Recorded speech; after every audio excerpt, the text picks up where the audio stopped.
Pakikibaka laban sa 10,000 ibang lahi Kabanata 54 hanggang 55 nagpapatuloy. Nagulat si Nanding sa nakita niyang sobrang laki ng alien. Nagalit ang alien dahil pinasukan ang mundo niya ng mahihinang nilalang. Sabay inatake siya ng ating bida at sinabihan na manahimik daw ito. Gamit ang Azura Reverse Scale Demon Slash, napansin siya ng higanteng robot. Kaya tinire niya ito gamit ang laser beam.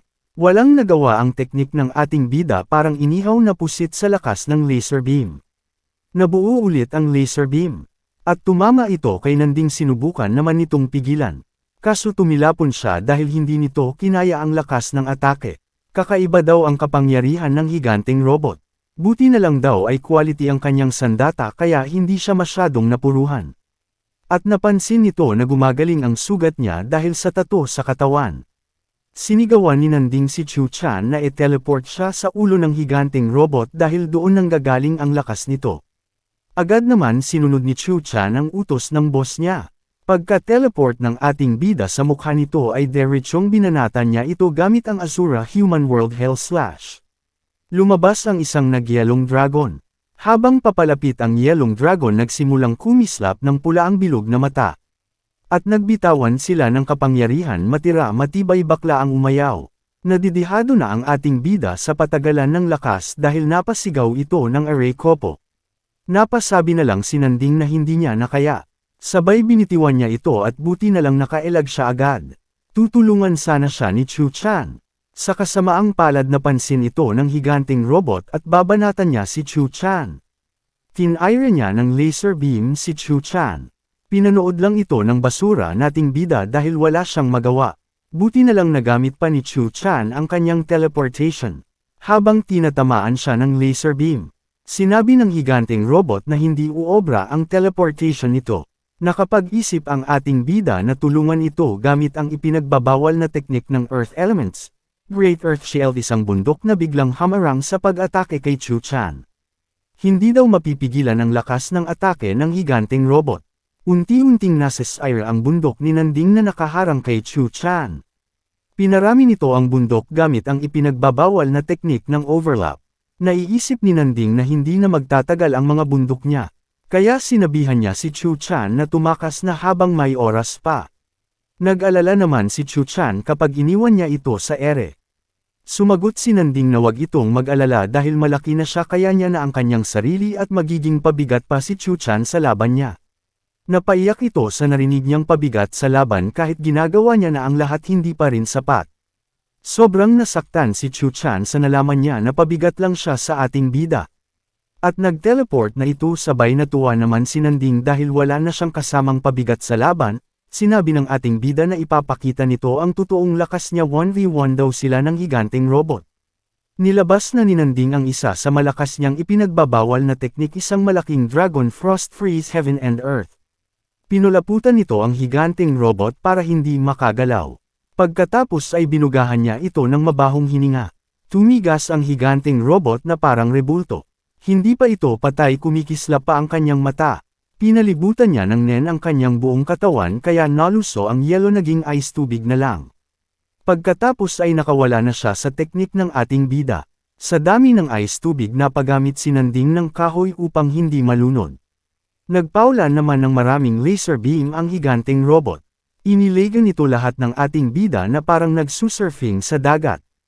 Iniba daw nito ang estilo ng pag-atake, mas marami, maliit at malakas. Kapag tinamaan daw siya ng kahit isa man lang sa laser beam ay katapusan niya na. Nag-iisip na si Nanding anong gagawin niya, kung gagamit ba siya ng ilaw. Gumawa muna siya ng Defense Breath of Reverse Scale Dragon Body Protection. Sinabihan siya ng higanteng robot na wala na itong pag-asang manalo kaya mas mabuting sumuko na lang ito. Hindi naman nakinig sa kanya si Nanding at naglabas ito ng ipinagbabawal na teknik ng Light Elements, Union of Man and Light, sabay inatake nito sa ulo. Dinagdagan pa ito ng Breath of Reverse Scale Dragon Freezing Time and Space kaya lalong mas lumakas ito. Isa pang ipinagbabawal na teknik ng Overlap Heavenly Fire burns the plane para sure win na. Nasira na ang mata ng higanteng robot kaya nakita ang mga alien na komo-control nito. Nakailag sila sa pag-atake ni Nanding sa kanila.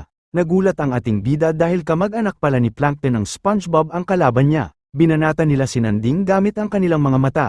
Agad naman gumawa ng malupitong pormahan ng ice overlap ang ating bida. Tumigas ang mga kamag-anak ni Plankton ng SpongeBob, pagkatapos ay binasag na sila ni Nanding para wala ng problema, at kinolekta nito ang parte ng katawan ng mga alien para mapag-aralan, pagkatapos ay bumagsak na ang higanteng robot, at aalis na si Nanding para hanapin si Chu-chan dahil nagtampo ito sa kanya. Bigla namang tumawag sa kanya si Seeker na sa alanganin daw ang buhay ni Suleng, samantala bago mangyari ang pagtawag kakapasok lang ng team ni Susanggi sa Yellow na lagusan, bumungad sa kanila ang isang malaking bahay ng mga alien. Sinabi ni Susanggi na susubukan niya gaano kalakas ang kalaban, nilabas niya ang kanyang mga mahiwagang sinulid, at inatake niya ang bahay ng mga kalaban. Hindi makapaniwala si Susanggi, masyado daw matigas ang bahay parang bato, gumamit siya ng ibang teknik para masira ito.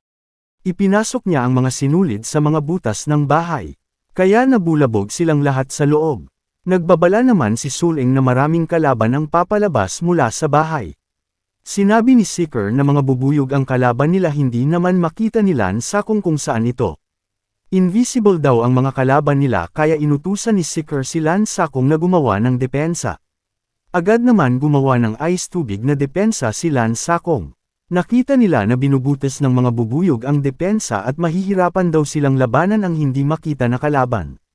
Tinanong ni Susanggi kung nakikita ni Seeker ito, sumagot naman siya na hindi pero nararamdaman niya sila.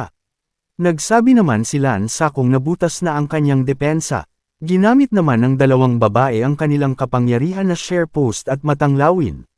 Luminaw ang mata ng dalawa dahil mayroon na silang Sharingan. Ginamit na ni Susanggi ang sinulid nito para tamaan ang mga invisible na bubuyog. Ubos yung 5 bubuyog kay Susanggi. May isang bubuyog na nakalusot at nasugatan nito si Suleng. Mas masakit pa sa break-up ang sugat nito dahil nangangitim na. Sinabihan ni Susanggi si Lan Sakong na hindi uobra ang ice tubig na depensa, dapat daw ay ice yellow na matigas. At ginawang yellow ni Lan Sakong ang buong depensa nila. Nakikita daw ni Lan Sakong ang mga bubuyog sa salamin ng yelo. Papatigasan daw sila ni Lan Sakong at gagawa ito ng lagusan papasok sa bahay ng mga bubuyog para tapusin ang reyna nila. Samantala si Suleng ay nanghihina dahil may lason daw ang mga bubuyog. Agad naman pinainom ng gamot ni Seeker si Suleng kaso hindi daw uobra ang gamot sa lakas ng lason na tumama sa kanya. Pwede daw siyang patigasin ni Lan Sakong para hindi kumalat ang lason sa katawan nito. Inutusan naman ni Susanggi si Seeker na tawagan si Nanding para may padala dito si Chu-chan at mateleport nito kay Nancy para magamot ang lason. Inutusan naman ni Suleng si Lan Sakong na patigasin siya para hindi kumalat ang lason at makatulong siya sa kanila sa laban. Ayaw sana itong gawin ni Lan Sakong kaso pinilit siya ni Susanggi. Binalaan naman siya ni Susanggi na wag itong magpapagod, alalay lang sa paggamit ng kapangyarihan. Sinimulan na siyang patigasin ni Lan Sakong. Pagkatapos nitong patigasin si Suleng ay naghanda na naman sila sa laban dahil may papalapit na mga bubuyog.